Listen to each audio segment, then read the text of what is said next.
Bien. Monsieur le Président, chers collègues, peut-être un mot en toute sérénité, du moins on va essayer. Sur cette question de l'opposition, c'est quand même toujours intéressant, alors qu'il y a des critiques qui ont été développées. Et j'ai dit tout à l'heure, mais en souriant, j'ai dit à Pascal, tu es vraiment d'un libéralisme absolument extraordinaire. Il vous donne la parole, il vous la redonne quand vous avez besoin.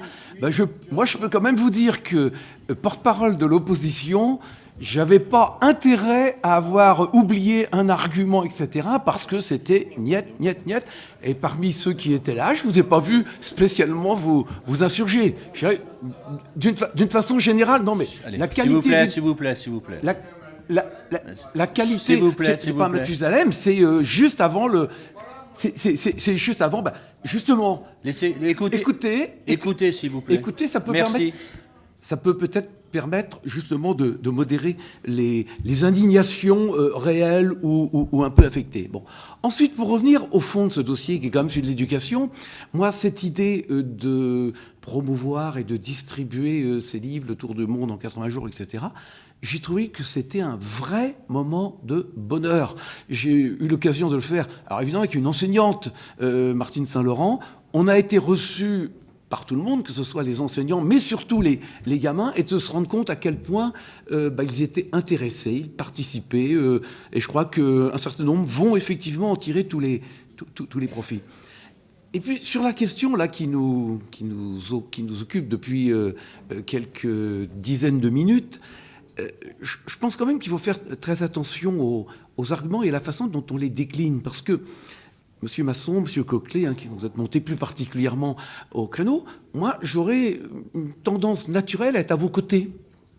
Et pourquoi pas par volonté d'être spécialement sympathique, mais parce qu'à tour de rôle, on a eu ce genre de dossier à défendre. Alors souvent pour nos écoles, c'est un peu plus modeste. Et tous les arguments que vous développez, je me souviens de les avoir à peu près utilisés. Comme par hasard, le village qui végète depuis 50 ans va connaître un boom absolument extraordinaire. Est-ce que l'ami maire à côté nous a absolument dit il y a un attachement tout singulier dans cette commune à son école, etc., etc.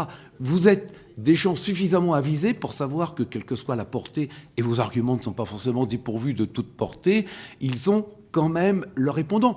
Et notamment le point essentiel, parce qu'on pourrait se dire, je crois que c'est Marie qui a dit tout à l'heure, je ne suis pas non plus concerné territorialement, et en fait je le suis. Et en fait je le suis si on veut être honnête et tout se dire. Vous défendez avec une vigueur qui, encore une fois, a priori me serait sympathique, un collège qui a moins de 300 élèves. Bon. Moi, avec Martine, nous avons un collège, vous le savez bien, qui aujourd'hui dépasse 930 élèves. Voilà. Et les enfants du Pays Neubourg, je peux vous le jurer, ils connaissent aussi le même niveau de difficulté, parfois sur le plan de l'éducation, difficultés sociales, etc. Je ne parle pas des transports, parce que tout ce que vous annoncez nous fait rêver. Bon, c'est voilà. Pour dire, la décision qui a été prise et qui, obligatoirement, posait une interrogation et au président Lecornu et au président Lehongre, et avant lui, à son prédécesseur. Et ça, je remercie encore une fois Bruno d'avoir eu l'honnêteté de dire, c'est comme ça que ça se présentait, que vous vous battiez néanmoins, on peut le comprendre, l'élu local, du coup, il vibre un petit peu en disant, oui, bon, c'est sympathique, mais que vous le fassiez avec cet emportement, quand même, nous intrigue un petit peu. Et Jean-Jacques Coquelet, qui me donne vraiment le sentiment de quelqu'un qui mesure son langage, qui sait l'utiliser. Le fait d'avoir utilisé l'expression mépris pour une population, c'est franchement pas acceptable. Et ça fait pas monter notre niveau de discussion. Il nous est arrivé ici, Francis pourrait s'en souvenir, où parfois, les uns et les autres, nous avons eu peut-être le courage de dire je retire cette expression parce que franchement, c'est pas adapté. Et vous dites que vous êtes récent dans notre assemblée. Moi, j'aimerais bien que vous ayez ce courage de dire au moins cette expression, je la retire. Parce que ça fait du tort et ça pourrit les débats. De même que lorsqu'on a été envahi il y a, je sais plus, c'était il y a un an, je sais pas quoi, je dirais, qu'est-ce que ça fait du tort? Ça empêche ensuite de discuter plus concrètement, etc. Il faut refuser la violence, et peut-être que des gens de notre condition et de notre âge, on peut aussi refuser la violence, même verbale.